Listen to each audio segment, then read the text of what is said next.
இயேசு உங்களை நேசிக்கிறார். பிரியமானவர்களே, இந்த நாளில் ஆண்டவர் நம்மளோடு பேசும்படியாய் வேதத்தில் இருந்து சில வசனங்களை கூட வாசித்து நாம் அறிந்து கொள்ளக்கூடிய கற்றுக்கொள்ளக்கூடிய காரியங்களை பார்ப்போம். அது மார்க்குவின் புஸ்தகம் 4வது அதிகாரம் 35வது வசனம், 36, 37 வசனங்கள் இப்படியாக சொல்லுகிறது. அன்று சாயங்காலத்தில் அவர் அவர்களை நோக்கி, அக்கரைக்கு போவோம் வாருங்கள் என்றார். அவர்கள் ஜனங்களை அனுப்பிவிட்டு அவர் படவில் இருந்தபடியே அவரை கொண்டு போனார்கள். வேற படகுகளும் அவரோட கூட இருந்தது.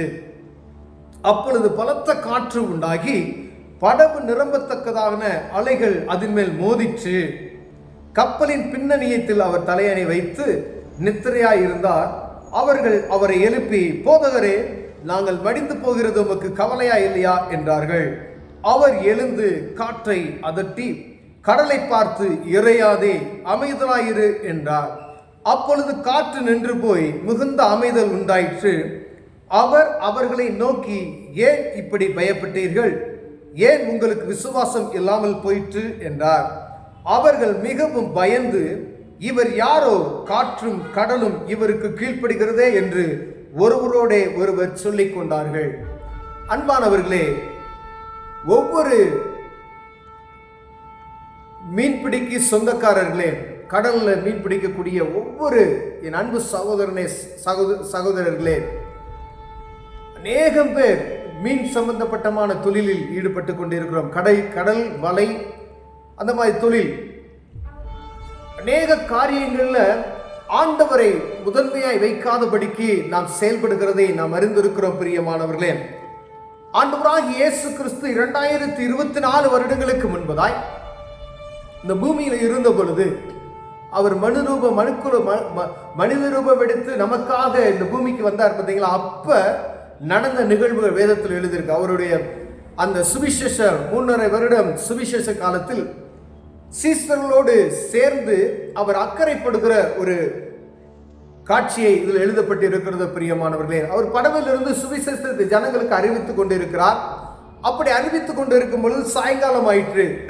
அப்ப அடுத்த இன்னொரு கரைக்கு போவோம் பாருங்கள் என்று சொல்லி, ஒரு பக்கத்தில் இப்போ திரேஸ்புரம் இருக்குன்னு வச்சுக்கோங்களேன். இப்போ திரேஸ்புரம்னா அங்கிட்டு இருக்க ஆனந்தலைக்கு இல்லை திருச்செந்தூர் வரைக்கும் போகிற அடுத்த கரைக்கு போவோம் வாருங்கள் என்று சொல்லி அங்கே இருக்கக்கூடிய ஜனங்களை பார்க்கும்படியா ஆண்டவர் அடுத்த கரைக்கு போவோம் வாருங்கள் என்று சொல்லி சொன்னதுமே அவங்க ஆண்டவருக்கு இதில் போட்டில் இருக்கிறாரு.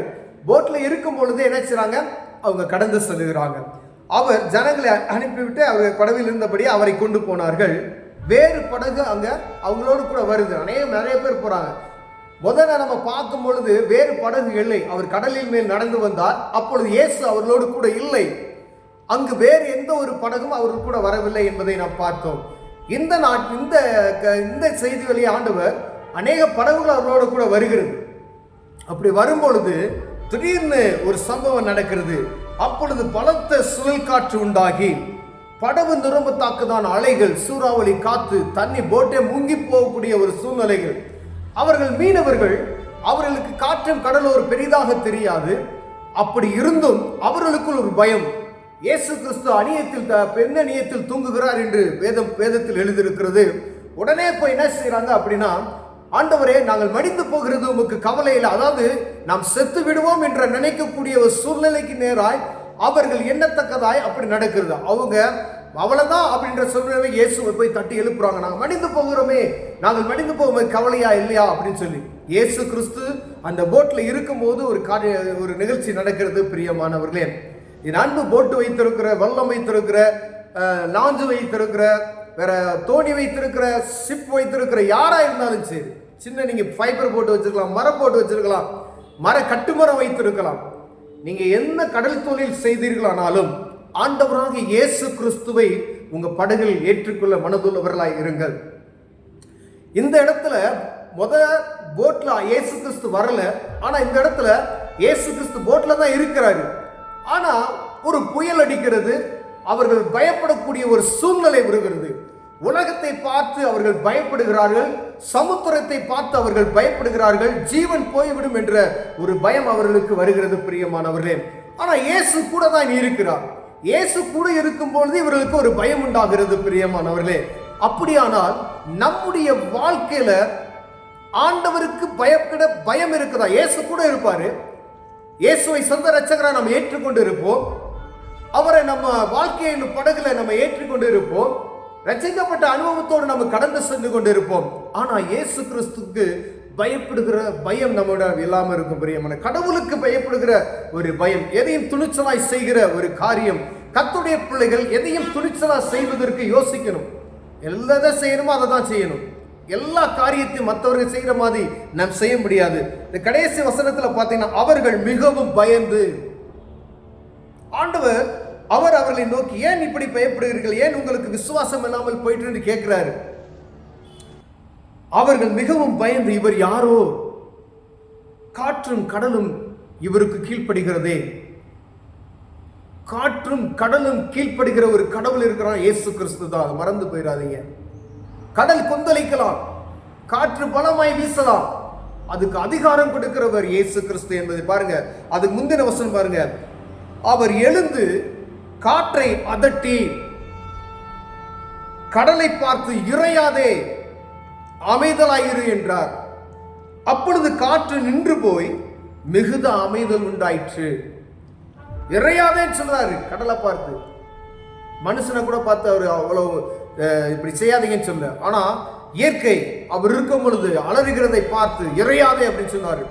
அமைதல் உண்டாயிற்று என்று வேதம் சொல்லுகிறது. பிரியமானவர்களே, அமைதல் உண்டாயிற்று. காத்தை பார்த்து நிறுத்துன்னு சொல்றாரு. காத்தை பாட்டு காத்தை அதற்றாரு. ஒரு அமைதல். இதெல்லாம் பார்த்தது சீசர்களுக்குள்ள ஒரு பயம். இயேசு கிறிஸ்துவை பார்த்தது ஒரு பயம் வந்து விடுது. அதுதான் கடவுளுடைய பயம். அவர் போட்டில் இருக்கும்போது அவர்களுக்கு உயிர் பயம் வருகிறது. அப்படி வரும்பொழுது ஆண்டவர் கூட இருக்கும்போது இப்படி ஒரு சூழ்நிலை நம்ம படகுல, நம்ம வாழ்க்கையின் படகுல ஏதோ ஒரு காரியம் நமக்கு ஒரு பயப்படக்கூடிய ஒரு சூழ்நிலை, ஏதோ மரண பயம், ஏதோ ஒரு காரியம் நமக்கு நிகழுதா அப்படின்னா கடவுளுக்கு பயப்படுகிற பயம் நமக்கு உண்டா? சில காரியங்கள் நம்மள அறியாமே நம்ம செய்து கொண்டு இருப்போம். இது ஆண்டவருக்கு பிடிக்காது அப்படின்னு சொல்லி நமக்கு தெரியும். ஆனா அதை குறித்ததான ஒரு பயம் அற்று போய் இருப்போம். பிரியமானவர்களே, ஆண்டவர் உங்களோடும் என்னோடு பேசிக்கொண்டு இருக்கிறார். என் மீன் போட் வைத்திருக்கிற, மீன் தொழில் பார்க்கிற, கடல் தொழில் பார்க்கிற ஒவ்வொருவரோடும் ஆண்டவர் உங்களோடு பேசிக்கொண்டு இருக்கிறார். ஒருவேளை நீங்க ரட்சிக்கப்பட்டு இருக்கலாம், கிறிஸ்தவர்களா இருக்கலாம், ஆனா இயேசுவுக்கு பயப்படுகிற பயம் உங்களோடு இருக்கிறதா? நீங்க ஒவ்வொரு நாளும் தேவ சமூகத்தில் ஜெபித்து விட்டு உங்க போட்டை நீங்க எடுக்கிறீங்களா? வானத்தையும் பூமியும் அந்த சராசரங்களை சிரித்து கடலை பார்த்து அதட்டுகிறவர், சமுத்திரத்தை இறையாது என்று சொல்லுகிற இயேசு கிறிஸ்து உங்க படவோடு கூட வருகிறாரா? அதை பார்க்கும்படி ஆண்டவர் விரும்புகிறார். நீங்கள் அறிந்து கொள்ளும்படி ஆண்டவர் உங்களோடு பேசிக்கொண்டு இருக்கிறார். அன்பு சகோதரனே, அப்படின்னா இந்த நாள்ல ஆண்டவர் சமூகத்தில் கேளுங்க. ஆண்டவரை உமக்கு பயப்படுகிற பயம் எங்களுக்கு உண்டாகணும்னு சொல்லி கேளுங்க. ஆண்டவர் அந்த கிருபையை உங்களுக்கு தருவார். ஒவ்வொரு போட்டு வைத்திருக்கூடிய அன்பு சகோதரர்களே, ஒவ்வொருவரும் இயேசுவை ஏற்றுக்கொள்ளுங்க. அவர் சமுத்திரத்தை படைத்தவர். அதில் இருக்கிற ஒவ்வொரு மச்சங்களும் அவருக்கு கீழ்ப்படுகிறது. அவர் சொன்னதுமே 2 நாளைக்கு முன்பதாய் பார்த்த வசனம், அவர் வலது பக்கங்கள் வலையை போடுங்கன்னு சொன்னாரு. மீன்கள் என்ன செஞ்சிச்சு? 153 பெரிய மீன்கள் நிறைந்த வலையை இழுக்க மாட்டாமல் இழுத்தார்கள். வலை கிழிந்து போகவில்லை. வலை கூட கிழிந்து போகாது. ஆண்டவர் சொன்னார்னா மாந்திரம்லாம் கிடையாது. இயேசு சர்வ வல்லமையுள்ள தேவன்.